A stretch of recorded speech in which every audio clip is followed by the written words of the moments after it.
parallel parked in the south of France in a city on a hot 12th of June day for a sprint using lasers to time. That's a finishing laser beam, and there's one at the start place, and the rider sprints 60 meters from the start laser to the finishing laser, and they get 2 runs at that.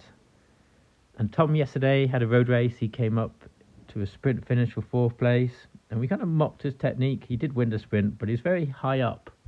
He's saying he was going for power rather than aerodynamics, but the science says it's 15% faster to be more aero. So on today's first sprint run, Tom decided for himself to try and stay a bit aero and see how that went for him. And he did the run. It went okay, but we thought he could get a bit more out of it. Let's have a look at some of the competitors in Tom's age group. This rider taking a while to get going, and sprinting, standing up, head down. This rider trains here, and his technique was very interesting to see. Head down, not looking forward, just looking at the lane. And then Raphael, who also trains here, is very good at the sprint events.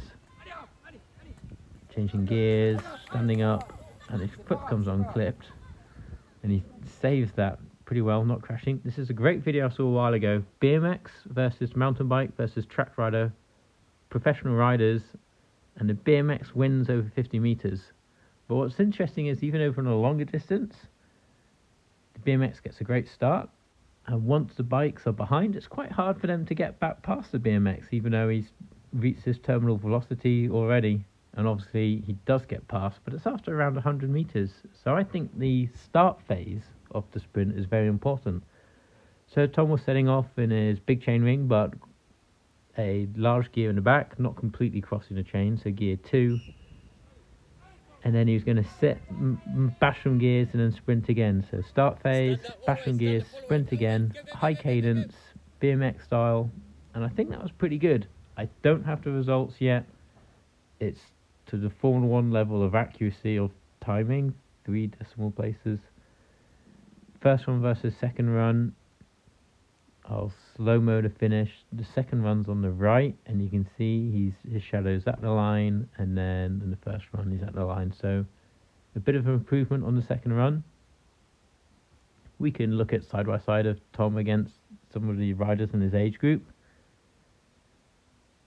And there again, Tom's run was actually faster, so the smaller BMX style gearing helped. Now Tom against Sasha, who trains here. Very good technique from Sasha. Very aero. And it looks close, but when I slow-mo it, Sasha crosses the line well ahead of Tom. And then Sasha versus Raphael's best run, even though he unclipped.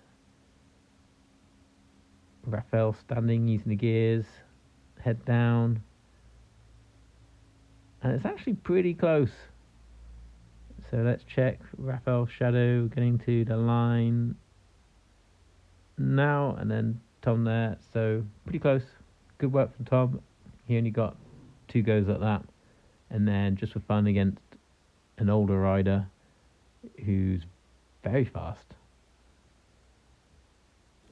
Anyway, on to the address nonsense, which Tom doesn't really train much because we don't really have a club nearby us. It's quite far to go to the club, and we don't know what the course is. And worst of all, the children just were allowed to just cruise around while the course was set up, and they weren't allowed to test the course. They walked the course, and then there was a lot of waiting for their turn because each rider takes 2-3 minutes to complete the course.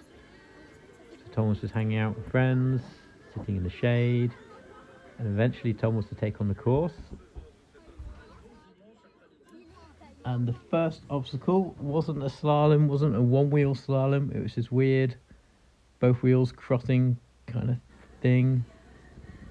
Anyway, Tom got maximum failure points for that one, and this one he had to pick up a bottle and then ride with it through some obstacles. Tom did the big brain thing of put the bottle in his bottle cage and then put it back down in the right place. And this is a figure of 8, which is pretty standard, so Tom has practiced that in the past. He didn't pick up any bounty points after that first no idea what he was doing section. He was carefully through those bits and sprinting to the laser line. And that's pretty much the whole video. If you want to see the obstacle course in full, here it is. You see both wheels go through. Super weird. Next obstacle was going under a bar, so the riders turn around to slow down, then dip underneath the bar, turn around and then sprint forward, and then there is a zigzag section with poles. Pretty simple, but do it quickly can get a little bit more complicated.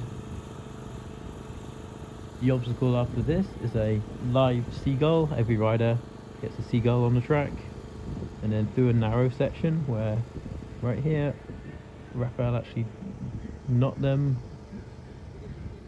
and then here is the bottle pickup.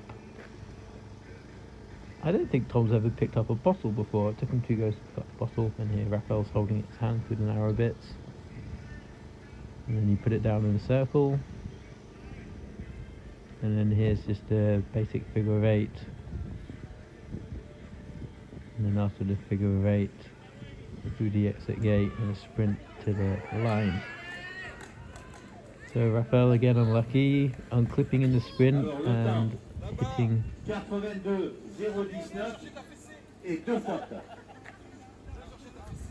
2 things, causing 2 penalty points, which is 5 seconds each. After that, the riders finally got to have a bit of fun riding around together, all age groups, messing around, and the funniest bit, they're all making loud, shouty animal noises and stuff riding around, and the adults weren't happy. They're having too much fun apparently. So that's one adult saying, "You gotta get a barrier across the course, stop them." I think that was when they were having the most fun on this day. It was so hot, we were all searching the shade, and with the laser beam being super expensive, everyone had to keep away from that. Serious business here. That was the day. I don't have the results in hand. I'd like to see the sprint results. I can't afford a laser system, so we can't do that at home, but it'd be nice to see what his runs were like and how far he is off a very good time. We're waiting for the podium stuff. Tom's playing with the people from the Avignon direction. This circle jumping game. The club president gave a quick speech on the dire state of junior cycling, and then it was on to the results. Ligné Vacher Sacha du Sport Sénois. Deuxième, Philippe Quentin, MCC Plein de Cuc. Troisième, Raphaël Marin, Vélosport Sénois. Quatrième, Gravier Maxence de Montpavé. Cinquième, Alderson Tom de Berre. 5th place out of only 7 riders, but those 7 riders must have been very committed to go to that event. Many teams travelled over 160 kilometres to get there, just to do 2 sprints and 1 go at a obstacle course. So just the committed riders who were showing their support. And Tom has another sprint and address nonsense this summer in around a few weeks' time, so maybe we'll train a bit on the sprint. We'll see.